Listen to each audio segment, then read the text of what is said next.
सभी दोस्तों को मेरा प्यार भरा प्रणाम।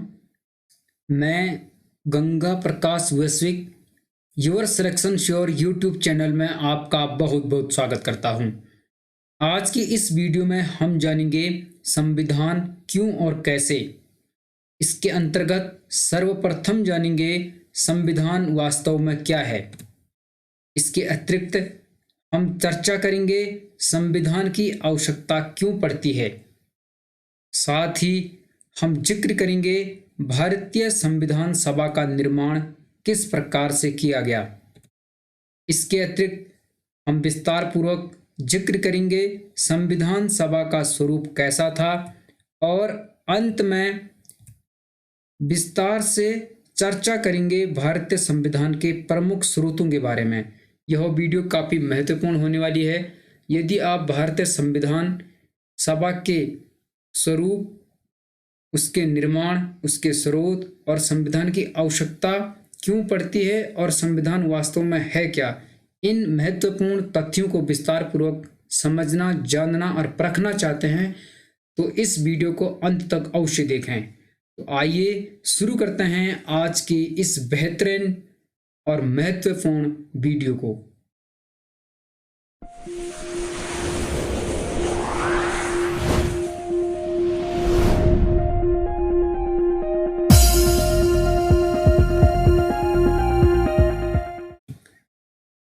जैसे कि आपको स्क्रीन पर दिखाई दे रहा है संविधान क्यों और कैसे, तो आइए जानते हैं सर्वप्रथम संविधान क्या है। किसी देश का संविधान उसकी राजनीतिक प्रक्रिया का वह मूलभूत ढांचा निर्धारित करता है जिसके द्वारा उसकी जनता शासित होती है।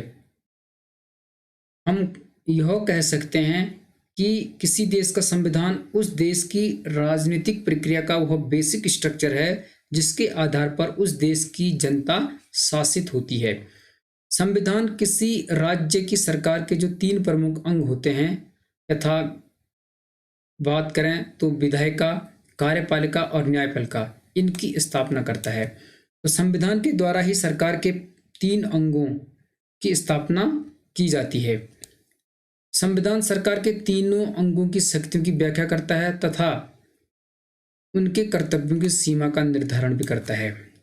किसी भी देश की संविधान द्वारा सरकार के जो 3 अंग हैं उनकी क्या क्या शक्तियां हैं, उनके क्या क्या कर्तव्य हैं और उनकी सीमा कितनी है, इनका निर्धारण भी संविधान के द्वारा किया जाता है। अब हम जानते हैं संविधान सरकार के तीनों अंगों के बीच जो आपसी संबंध होते हैं तथा उनका जनता के साथ किस प्रकार संबंध स्थापित किए जाएं, इनका भी विनियमन करता है। तो संविधान के द्वारा ही सरकार के तीनों अंगों के मध्य सामंजस्य स्थापित करना और जनता के साथ संबंधों को सुदृढ़ करना, इन महत्वपूर्ण कार्यों पर कार्य करता है किसी भी देश का संविधान। संविधान जनता की विशिष्ट सामाजिक, राजनीतिक और आर्थिक प्रकृति, जनता की आस्था, उनकी आकांक्षा को पूरा करने का काम करता है तथा अराजकता को रोकता है। अर्थात किसी भी देश का जो संविधान है वह उस देश की जनता के जो सामाजिक, राजनीतिक और आर्थिक प्रकृति होती है, उनके जो राइट्स होते हैं, उनकी आस्था और आकांक्षा होती है, उसे पूरा करने का कार्य करता है। साथ ही देश में, समाज में पनपने वाली जो अराजकता होती है उसे रोकने का कार्य भी संविधान ही करता है। अब जानते हैं संविधान की आवश्यकता। मनुष्य एक सामाजिक प्राणी है, जैसे कि अरस्तु ने भी कहा है, समाज विभिन्न प्रकार के समुदायों से बनता है। इन समुदायों में तालमेल बैठाने के लिए संविधान जरूरी है। यदि हम हमारे देश की बात करें तो भारत एक विविधताओं का राष्ट्र है, अनेकता में एकता का राष्ट्र है। यहाँ पर विभिन्न समुदाय, विभिन्न जाति, धर्म, संप्रदाय, लिंग और अलग अलग प्रकार के रीति रिवाज, रहन सहन, खान पान, बोली भाषा, अनेक प्रकार की विविधताएं विराजमान हैं, अनेक प्रकार की संस्कृतियां हैं। तो इतनी विविधताओं के बाद भी इन समुदायों में तालमेल बैठाने के लिए एक संविधान जरूरी है, इसलिए संविधान की आवश्यकता पड़ती है। साथ ही संविधान जनता में आपसी विश्वास पैदा करने के लिए मूलभूत नियमों का समूह उपलब्ध कराता है। किसी भी देश की जो जनता होती है उनमें आपसी भाईचारा, बंधुत्व की भावना पैदा करना, उनमें एकता अखंडता की भावना पैदा करना और इससे संबंधित जो मूलभूत नियम होते हैं उनको उपलब्ध करवाना संविधान का कार्य होता है। इसलिए किसी भी देश को संविधान की जरूरत पड़ती है। अंतिम निर्णय लेने की शक्ति किसके पास होगी, इसका निर्धारण भी संविधान ही करता है। जैसे कि हम जानते हैं हमारे देश में सुप्रीम कोर्ट को सबसे ऊपर माना गया है न्याय के मामले में, तो अंतिम निर्णय लेने का अधिकार किसको होगा, इसका निर्धारण भी संविधान द्वारा किया जाता है। संविधान सरकार निर्माण के नियमों, उपनियमों तथा उसकी शक्तियों एवं सीमाओं का तय करता है। तो जो किसी भी देश का संविधान होता है, उस देश में जो सरकार का निर्माण होता है उसके क्या नियम होंगे, क्या उपनियम होंगे, उसकी शक्तियां कितनी होगी और किन सीमाओं में रहकर किसी भी देश का सरकार कार्य करेगी, इनका निर्धारण उस देश का संविधान ही करता है कि किसी भी देश का जो रूल होगा वह किस प्रकार का होगा। वह सैनिक शासन वाला देश होगा, वह लोकतांत्रिक गणतंत्रात्मक राष्ट्र होगा, वह तानाशाह सैनिक शासन निरंकुश साम्राज्य होगा, उपनिवेशवादी होगा, प्रत्यक्ष अप्रत्यक्ष लोकतंत्र, किस प्रकार का उस देश में शासन व्यवस्था होगी, इसका निर्धारण किसी भी देश का संविधान ही करता है। एक न्यायपूर्ण समाज की स्थापना के लिए भी संविधान जरूरी है। सभी के साथ समानता का व्यवहार हो, सभी को न्याय मिले और सबका सर्वांगीण और चहुमुखी विकास हो, इसका निर्धारण भी संविधान द्वारा ही किया जाता है। अब हम जानते हैं भारतीय संविधान सभा का निर्माण किस प्रकार हुआ। इस कंसेप्ट को विस्तार पूर्वक समझने का प्रयास करते हैं। आप जानते हैं जुलाई 1945 में इंग्लैंड में एक नई पार्टी सत्ता में आई जिसका नाम था लेबर पार्टी। और जब यह पार्टी सत्ता में आई तब भारतीय संविधान सभा बनने का मार्ग प्रशस्त हुआ और उस समय वायसराय लॉर्ड वेवेल ने इसकी पुष्टि की। तो 1945 में लेबर पार्टी जब ब्रिटेन में सत्ता में आई तो भारतीय संविधान सभा बनने का मार्ग भी खुला और कैबिनेट मिशन योजना के अनुसार संविधान निर्माण निकाय की सदस्य संख्या 389 निर्धारित की गई। जो कैबिनेट मिशन भारत आया था उनके अनुसार संविधान निर्माण निकाय की जो सदस्य संख्या थी वो 389 यानी 389 निर्धारित की गई थी। और यदि इन सदस्यों की बात हम विस्तार से करें तो इनमें से 292 सदस्य यानी 292 मेंबर्स ब्रिटिश भारत के गवर्नरों के अधीन 11 प्रांतों से, 4 प्रतिनिधि चीफ कमिश्नरों के 4 प्रांतों से यथा दिल्ली, अजमेर, मारवाड़, कुर्ग तथा ब्रिटिश बलूचिस्तान से और 93 सदस्य या कहें प्रतिनिधि भारतीय रियासतों से लिए जाने थे। तो कुल मिलाकर 389 सदस्यों की बात संविधान सभा के गठन के लिए की गई थी कैबिनेट मिशन योजना के अनुसार, जिसमें से 292 सदस्य ब्रिटिश भारत के 11 प्रांतों से थे, 4 प्रतिनिधि चीफ कमिश्नरों के प्रांतों से थे जिसमें दिल्ली, अजमेर, मारवाड़, कुर्ग और ब्रिटिश बलूचिस्तान ये 4 प्रांत थे जो चीफ कमिश्नरी प्रांत थे। और 93 सदस्य भारतीय रियासतों से थे यानी देसी रजवाड़ों से थे। ब्रिटिश प्रांत के प्रत्येक प्रांत को उनकी जनसंख्या के अनुपात में संविधान सभा में स्थान दिया गया, यानी जितनी जनसंख्या थी उसका एक रेशियो निर्धारित किया गया और लगभग 10 लाख लोगों पर एक स्थान निर्धारित किया गया। यूं कहें कि 10 लाख लोगों में से एक प्रतिनिधि चुनकर संविधान सभा में अपनी सीट पर काबिज हुआ था। प्रत्येक प्रांत की सीटों को 3 प्रमुख समुदायों यथा मुस्लिम, सिख एवं सामान्य में उनकी जनसंख्या के अनुपात में बांटा गया। यानी जो प्रत्येक सीट थी उसको 3 प्रमुख समुदायों के अनुसार बांटा गया, जिसमें मुस्लिम, सिख और सामान्य था। हिंदू को सामान्य में गिना जाता था और इसी के अनुपात में उनका निर्वाचन किया गया। 3 जून 1947 की जो माउंटबेटन योजना थी उसके अनुसार भारत पाकिस्तान विभाजन तय हो गया और परिणाम स्वरूप हुआ यह कि संविधान सभा की जो सदस्य संख्या थी 389 वह घटकर 299 रहेगी यानी 299 रहेगी, जिससे हम वास्तविक संख्या कह सकते हैं उस समय की घटने के बाद। तो जब भारत का विभाजन हुआ और 2 राष्ट्र बने भारत और पाकिस्तान, परिणाम स्वरूप जो मुस्लिम लीग के मेंबर्स थे और जो पाकिस्तान में चले गए थे भारत विभाजन के उपरांत, उनकी संख्या संविधान सभा में घट गई और अंततः 299 सदस्य संविधान सभा में रह गए। यदि हम संविधान सभा के स्वरूप की बात करें तो संविधान सभा की पहली बैठक 9 दिसंबर 1946 को हुई थी। यह प्रश्न कई बार पूछा जाता है और काफ़ी महत्वपूर्ण है। तो 9 दिसंबर 1946 को संविधान सभा की पहली बैठक हुई, यानी संविधान सभा का विधिवत उद्घाटन हुआ। जुलाई अगस्त 1946 में चुनाव हुए संविधान सभा के और 9 दिसंबर 1946 को पहली बैठक हुई। और जब यह बैठक हुई तो डॉक्टर सच्चिदानंद सिन्हा को अस्थायी अध्यक्ष नियुक्त किया गया। तो ये प्रश्न भी कई बार पूछा गया है कि संविधान सभा का अस्थायी अध्यक्ष कौन थे। तो डॉक्टर सच्चिदानंद सिन्हा थे। और 11 दिसंबर 1946 को, यानी ठीक 2 दिन के बाद, डॉक्टर राजेंद्र प्रसाद को संविधान सभा का अस्थायी अध्यक्ष चुना गया। तो ये दोनों प्रश्न बनते हैं। संविधान सभा के अस्थायी अध्यक्ष थे डॉक्टर सच्चिदानंद सिन्हा। ये केवल 2 दिन रहे, 9 और 10 तारीख को। 11 दिसंबर 1946 को डॉक्टर राजेंद्र प्रसाद को संविधान सभा का स्थायी अध्यक्ष यानी परमानेंट चेयरपर्सन चुना गया। और संविधान सभा की जो प्रारूप समिति थी उसके अध्यक्ष चुने गए डॉक्टर भीमराव अंबेडकर को, और जिन्हें भारतीय संविधान का जनक या आधुनिक मनु के नाम से भी जाना जाता है। फिर 13 दिसंबर 1946 को, यानी 2 दिन के बाद, पंडित जवाहरलाल नेहरू ने संविधान का उद्देश्य प्रस्ताव प्रस्तुत किया।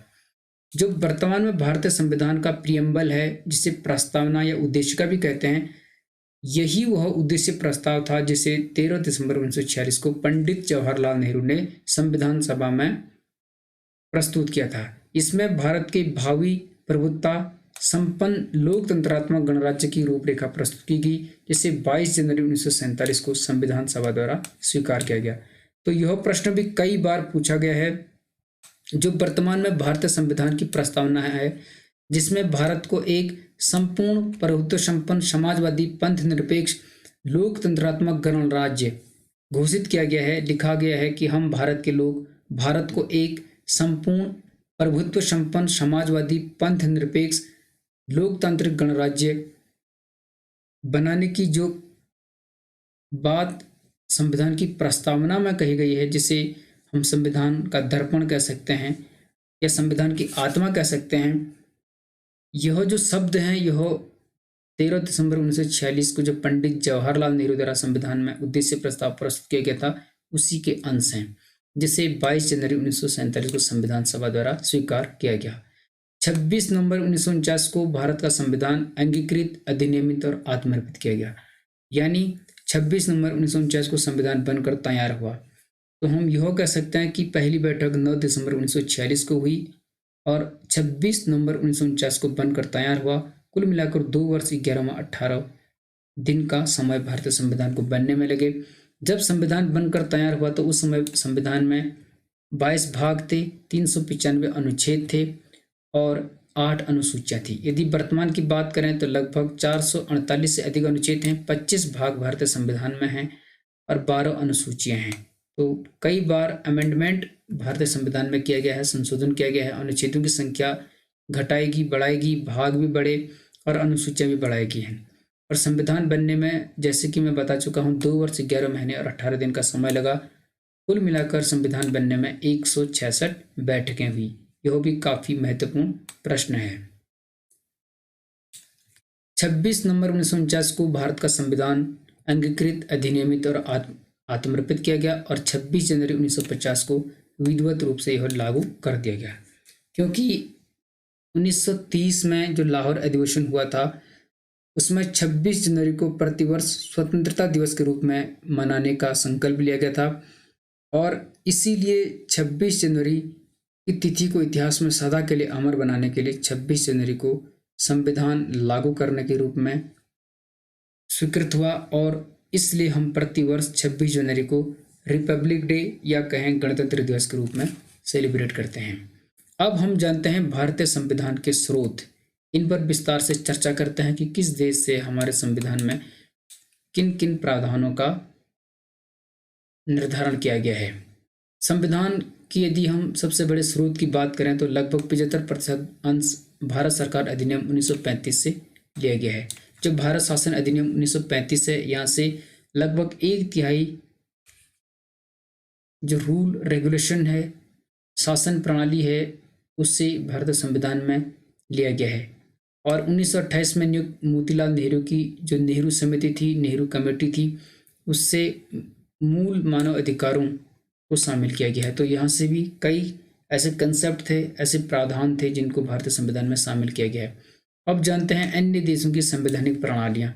अन्य देशों की यदि हम बात करें तो इसके अंतर्गत ब्रिटिश संविधान यानी ब्रिटेन के संविधान, यहाँ से सर्वाधिक मत के आधार पर चुनाव में जीत का फैसला, यह कंसेप्ट ब्रिटेन के संविधान से लिया गया कि जो सबसे अधिक वोट लाएगा, सबसे अधिक मत प्राप्त करेगा, उससे चुनाव में विजयी माना जाएगा। इसके अतिरिक्त सरकार का संसदीय स्वरूप, जो संसदीय शासन प्रणाली भारत में अपनाई गई है भारतीय संविधान द्वारा, इसका प्रावधान ब्रिटेन के संविधान से लिया गया है।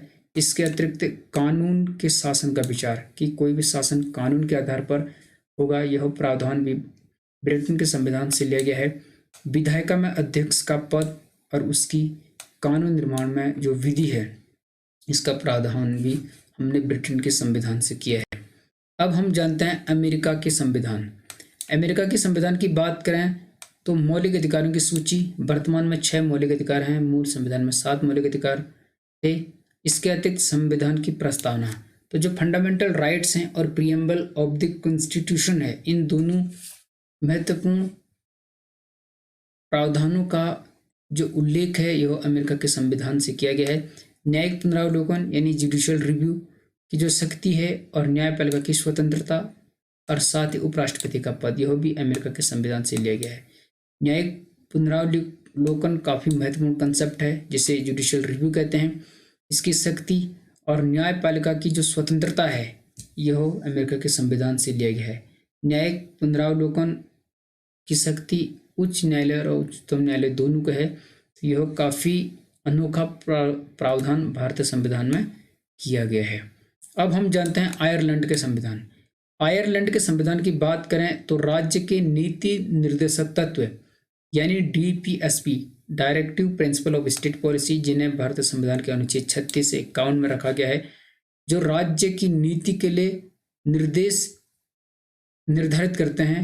साथ ही राज्यसभा में मनोनीत सदस्यों का प्रावधान, जो राष्ट्रपति के द्वारा 12 सदस्य साहित्य, कला और विज्ञान और समाज सेवा से मनोनीत किए जाते हैं, उनका प्रावधान भी आयरलैंड के संविधान से किया गया है। फ्रांस के संविधान की यदि हम बात करें तो स्वतंत्रता, समानता और बंधुत्व का जो सिद्धांत है यह भी फ्रांस के संविधान से लिया गया है। आप जानते हैं 1789 की जो फ्रांस की क्रांति हुई थी, उस क्रांति में इन 3 शब्दों का जन्म हुआ था और यहीं से हमने भारत के संविधान में इन शब्दों का उल्लेख किया है। कनाडा के संविधान की बात करें तो एक अर्ध संघात्मक सरकार का स्वरूप, सशक्त केंद्रीय सरकार वाली संघात्मक व्यवस्था और अवशिष्ट शक्तियों का सिद्धांत, यह हमने कनाडा के संविधान से ले गया है। क्योंकि भारत को कई विद्वान अर्ध संघीय राष्ट्र भी कहते हैं, या हम कहें जो सशक्त केंद्र है यानी जो सेंट्रल के पास अधिक शक्तियां हैं, और भारत सरकार एक संघात्मक शासन व्यवस्था वाली सरकार है। इसका स्वरूप हमने कनाडा के संविधान से लिया है। साथ ही जो अवशिष्ट शक्तियां हैं इनका स्वरूप भी हमने कनाडा के संविधान से लिया है। आपने सुना होगा स्मृति सूची, राज्य सूची और जो संघ सूची के विषय हैं, उसके अतिरिक्त कुछ ऐसी शक्तियां हैं जो अवशिष्ट शक्तियां हैं, इसका जो प्रावधान है अवशिष्ट शक्तियों का वो हमने कनाडा के संविधान से लिया गया है।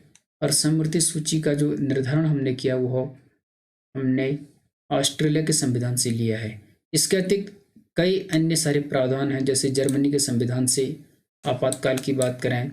इसके अतिरिक्त सोवियत संघ रूस के संविधान से फंडामेंटल ड्यूटीज, जिन्हें मौलिक कर्तव्य कहते हैं, उनकी स्वरूप और उनकी जो संख्या है उनका निर्धारण हमने सोवियत संघ रूस के संविधान से किया है। तो इस प्रकार भारत का संविधान दुनिया का सबसे बड़ा लिखित और विशाल संविधान है और एक लोकतांत्रिक गणतंत्रात्मक राष्ट्र भारत संपूर्ण प्रभुत्व संपन्न समाजवादी पंथ निरपेक्ष राष्ट्र है। तो मुझे लगता है आज की यह वीडियो आपको काफ़ी पसंद आई होगी। यदि आपको यह वीडियो पसंद आती है तो आप इस वीडियो को लाइक करें, चैनल को सब्सक्राइब करें और वीडियो को अधिक से अधिक लोगों तक शेयर करें ताकि अधिकांश बच्चे इस वीडियो का फ़ायदा उठा सकें। तो मिलते हैं अगली वीडियो में, तब तक के लिए गंगा प्रकाश वैश्विक की तरफ से आपका बहुत बहुत धन्यवाद। नमस्कार।